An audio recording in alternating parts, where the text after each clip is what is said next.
할렐루야. 에스겔 9장 말씀 함께 나누겠습니다. 에스겔 9장은 예루살렘에 향한 하나님의 분노로 심판이 시작되는 모습을 얘기하고 있습니다. 예루살렘을 향하여 하나님 왜 분노하시냐? 자, 그렇게 보면 예루살렘의 기능과 역할이 뭐냐? 예루살렘 하나님 앞에 제단을 쌓고 하나님과 교제하는 예배 처소입니다.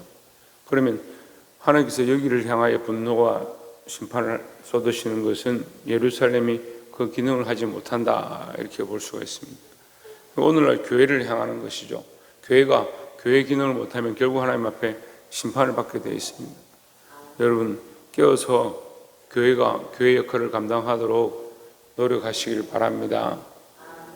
교회는 뭐냐? 교회는 우리 각자를 얘기합니다.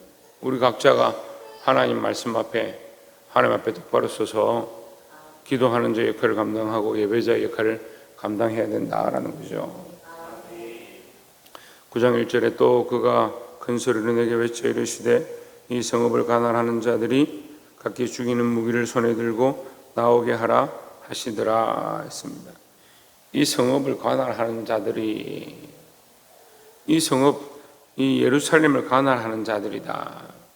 그 예루살렘을 관할해서 그곳을 보호하고 지키는 자들이 오히려 이 성을 향해서 심판의 칼을 들었다는 거예요. 왜? 이 성읍이 존재할 가치가 없다는 거예요. 그 역할을 못하니까요. 이전에 내가 보니 6사람이 북향한 윗문길로부터 오는데 각 사람의 손에 죽이는 무기를 잡았고 그 중에 한 사람은 가는 베옷을 입고 허리에 서기관의 먹그릇을 찼더라. 그들이 들어와서 노제단 곁에 서더라 했습니다. 자, 먹그릇을 찬 자들이 뭘 하느냐? 표시를 하는 겁니다. 어떤 상황을 표시하느냐? 4절에 보면 여호와께서 이르시되 너는 예루살렘 성읍 중에 순행하여 그 가운데에서 행하는 모든 가정한 일로 말미암아 탄식하며 우는 자의 이마에 표를 그리라 하시고 했습니다. 가정한 자들을 위하여 우는 자, 가정한 짓을 하는 자들을 위하여 우는 자, 이렇게 얘기하는 겁니다. 여러분, 우리가 시대의 타락과 교회의 변질을 보면서 속상해하고 그냥 그걸 보고 아이고 뭐 어쩔 수 없구나 그렇게 하는 것이 아니라 이 말씀에 뭐라고 합니까? 탄식하며 우는 자. 우리가 회복하는 게 뭐가 회복하냐면 죄를 보고 타락을 보고 교회의 변질됨을 보고 함께 슬퍼하고 탄식하고 울 수 있는 그런 자의 자리로 다시 회복되어야 된다라는 거예요. 그리고 우리가 교회를 위해서 우는 자가 되기를 소망합니다.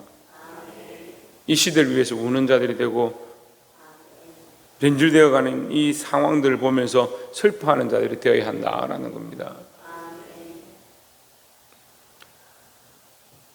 예, 교회가 다음 세대가 없는 시대가 돼가지고 세상에 어린 아이들이 없어져 가는데 또 교회는 더더욱 주일학교가 없어져 가고 있습니다.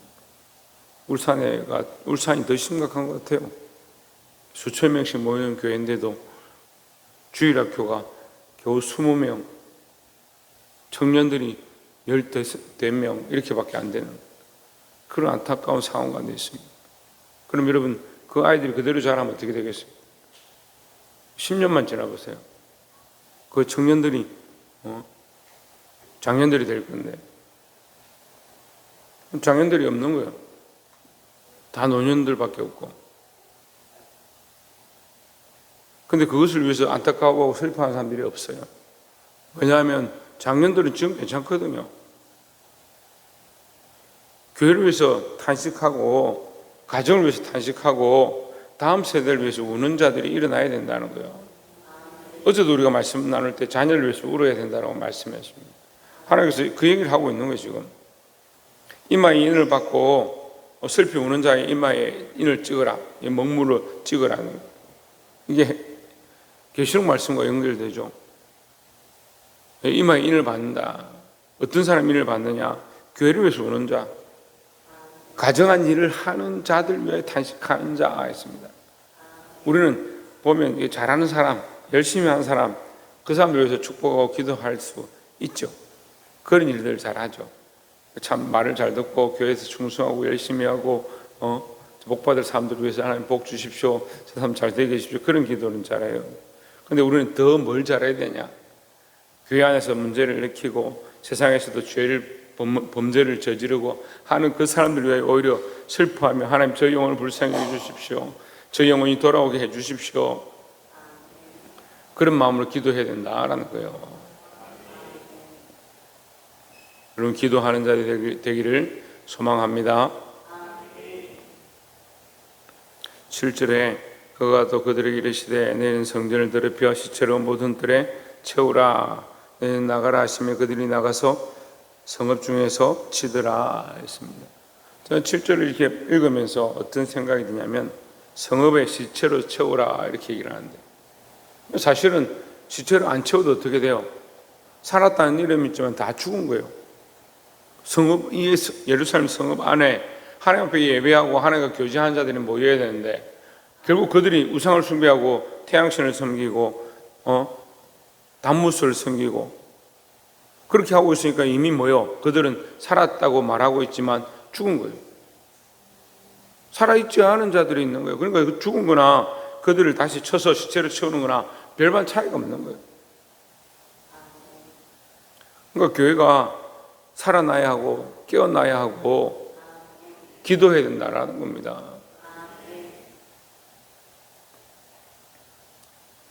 8절에 그들이 칠 때에 내가 홀로 있었는지라 엎드려 부르짖어 이르되 아하 주 여호와여 예루살렘에 향하여 분노를 쏟으시오니 이스라엘의 남은 자를 모두 멸하려 하시나이까 했습니다. 자, 이 예를 에스겔이 하나님 앞에 엎드려 구하죠. 하나님 다 멸하시라 합니까? 이렇게 기도하는 겁니다. 여러분 우리가 막아서는 자가 되어야 합니다. 누가 막아서냐? 내가 막아서는 거예요. 그 나는 누구냐? 나는 하나님 뜻을 아는 거, 하나님 마음을 아는 자죠. 하나님 마음을 알고 하나님 뜻을 아니까 하나님 참아주십시오, 하나님 불쌍히 주십시오, 이거 기도할 수 있는 거예요. 근데 창세기부터요 계시록까지 계속 어떤 사람들이 등장하냐면 막아서는 자들이 등장하는 거예요. 아브라함이 등장하죠. 아브라함 등장이 뭐합니까? 하나님 앞에 막았습니다. 이 성중에 의인이 있으면 하나님 다 멸하시려 합니까? 하면서 30이 있으면 10명이 있으면 하면서 하나님 앞에 막았습니다. 누가 막아서야 되냐? 우리가 하나님 말씀을 알고 새벽에 나와서 하나님 말씀을 듣고 또 예배 가운데 하나님과 교제하면서 하나님 뜻을 알죠. 하나님 뜻을 아는 사람이 막는 거예요. 시체들이 어떻게 막겠어요?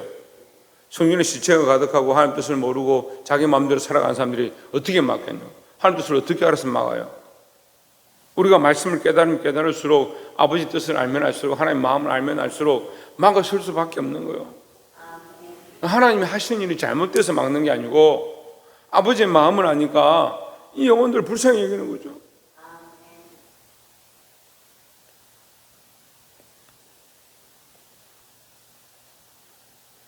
그래서 우리는 사실은 이 시대에 하나님 뜻을 알아서 복음을 전하는 자이기도 하지만 반대로 하나님 뜻을 알아서 막아서는 자, 이게 중보자죠. 이 시대를 위해서 중보하고 교회를 위해서 중보하고 죽어간 자를 위해서 중보하고 시체들을 위해서 중보. 시체는 뭐요? 영적으로 죽어 있는 자들을 위해서 중보해야 된다라는 거예요. 사랑하는 성도 여러분, 이 시대를 위해서 중보하며 회개하며 죽어가는 자들을 바르게 이렇게 세우고 하나님 마음을 알아서 막아서는 자의 자리에서는 저와 여러분 되시기를 주의 이름으로 축원합니다. 기도하겠습니다.